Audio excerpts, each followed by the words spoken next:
Dipersembahkan oleh Didukung oleh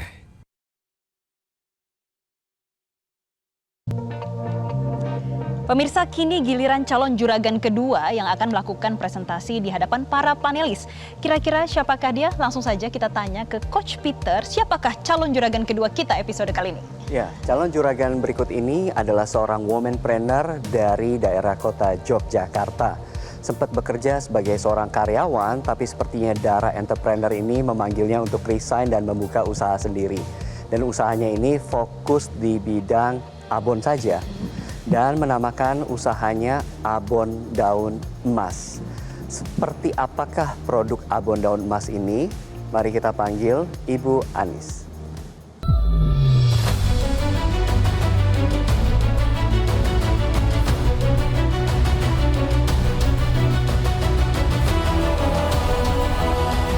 Halo, saya Anis Riati Primastuti, saya dari Abon Daun Emas, Yogyakarta. Kami berfokus untuk memproduksi aneka olahan abon, antara lain yaitu abon ayam dan abon sapi, yang menjadi diferensiasi dari produk kami adalah varian vegetarian. Untuk varian vegetarian ini kami memadukan antara sayuran dan kacang koro, sehingga karakter rasa dan serat dari abon kami memiliki rasa dan serat yang mirip dengan daging. Produk kami sudah mempunyai uji nutrisi, kemudian kami juga konsisten mengolah produk ini secara bersih dan sehat.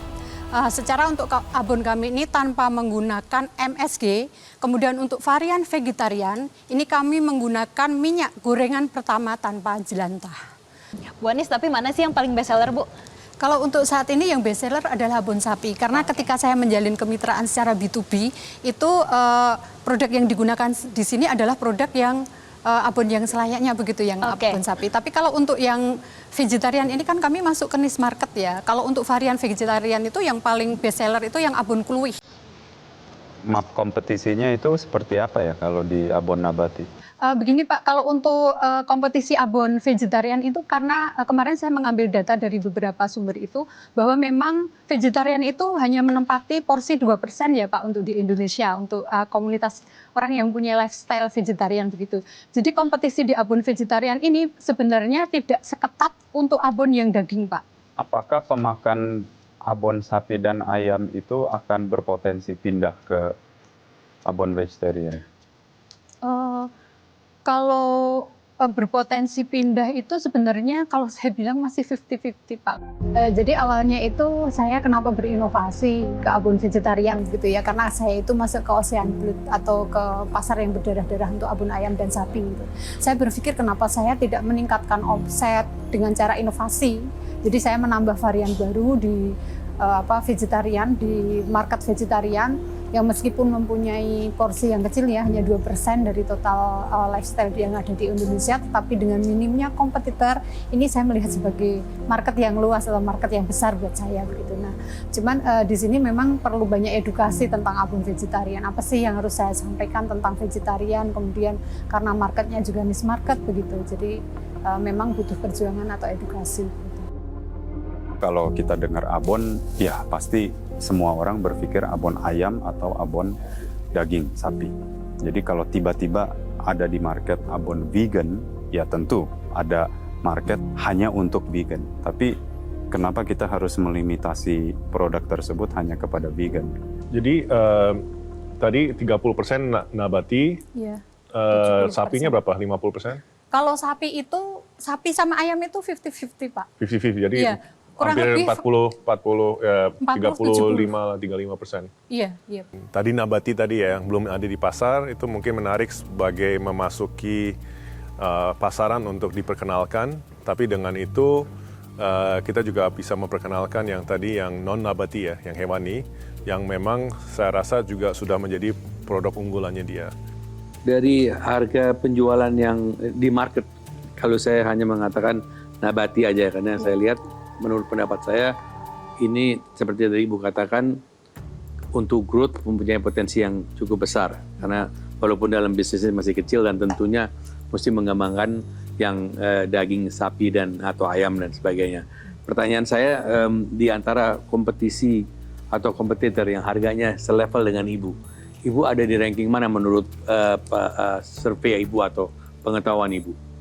Kalau untuk di harga itu kami good price Pak, karena dari kompetitor tadi ada untuk yang harga abon ini di bawah Gramatur saya, tetapi mempunyai harga yang lebih tinggi. Jadi kami good price Pak kalau dibandingkan dengan kompetitor kami.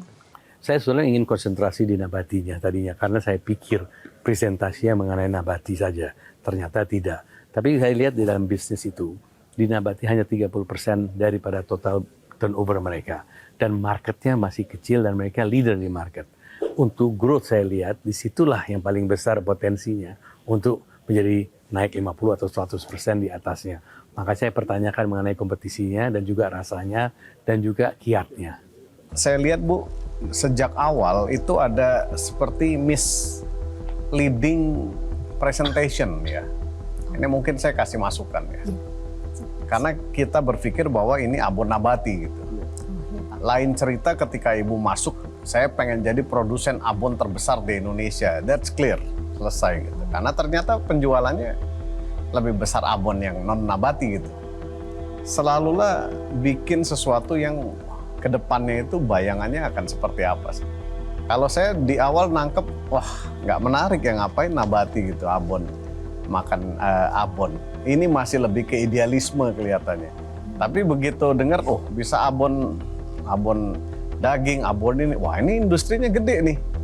Ya artinya bisa jadi bisnis yang scalability-nya besar sekali dan memang betul. Nah jadi mungkin direction-nya next time ketika presentasi lebih clear, step by step-nya mau apa, mau gede, kedepannya ini potensinya, dan juga yang ditampilkan yang nabatinya. Padahal penjualan terbesarnya sapi dan ayamnya kan. Tapi produknya yang ayam ini enak Bu. Ini habis nih, abonnya aja nih.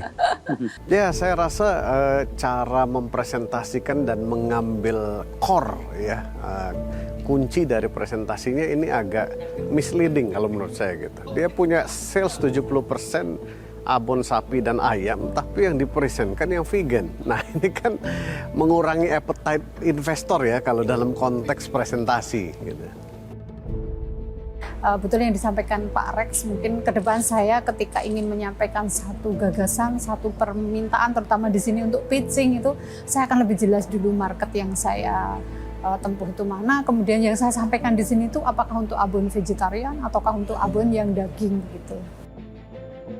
Sebetulnya daun emas ini kan perusahaan abon yang holistik, ada daging, ada ayam, ada vegan, tapi tidak dipaparkan gitu, seolah-olah ini adalah perusahaan abon vegan gitu. Itu yang membuat saya sedikit curious. Untuk ke depan kami ingin mempunyai strategi pemasaran tetap dengan memperluas kanal distribusi secara offline begitu. Kemudian kami juga ingin melakukan brand collaboration dengan perusahaan yang punya produk yang relate dengan abon dan tetap membuka untuk mitra atau untuk maklon. Maka saya menginginkan alokasi dana sebesar 400 juta. 400 itu pinjaman kah, saham kah, atau gimana tuh jadinya? Baik, Pak, di sini saya menginginkan untuk 400 juta ini pinjaman, Pak. Jadi saya ingin mempunyai pinjaman 400 juta, nanti di 2 tahun yang akan datang saya kembalikan lagi sebesar 500 juta. Coach ingin menambahkan terlebih dahulu? Bu Anis ini background-nya, latar belakangnya D3 Perpustakaan. Kemudian dia bekerja juga sebagai seorang marketing. Tapi balik lagi, beliau ingin menjadi seorang entrepreneur. Dia terlihat dari tahun 2012 ya sampai 2024, walaupun banyak goncangan sini sana sini, tapi ya beliau berhasil mendapatkan omset yang lumayan sampai tahun ini, sampai miliaran rupiah. Jadi saya percaya Bu Anis ini seorang yang open untuk diajak kolaborasi dan juga dibimbing supaya nggak cuma sekedar inovasi aja produk-produk, tapi juga punya rekan bisnis yang bisa membantu usahanya lebih stabil lagi. Oke, baik. Kita nanti akan menantikan bersama bagaimana keputusan dari tim panelis. Terima kasih Ibu atas presentasinya. Dan pemirsa, masih ada 1 calon juragan lagi yang akan melakukan presentasi.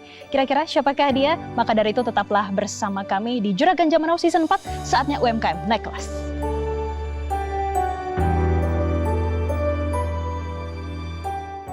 Ini asli sambalnya. Mantap. brandingnya good. Sekarang saya tahu kenapa namanya sambal Tante Girang. Karena setelah saya makan saya jadi girang. Setuju Pak Irwan.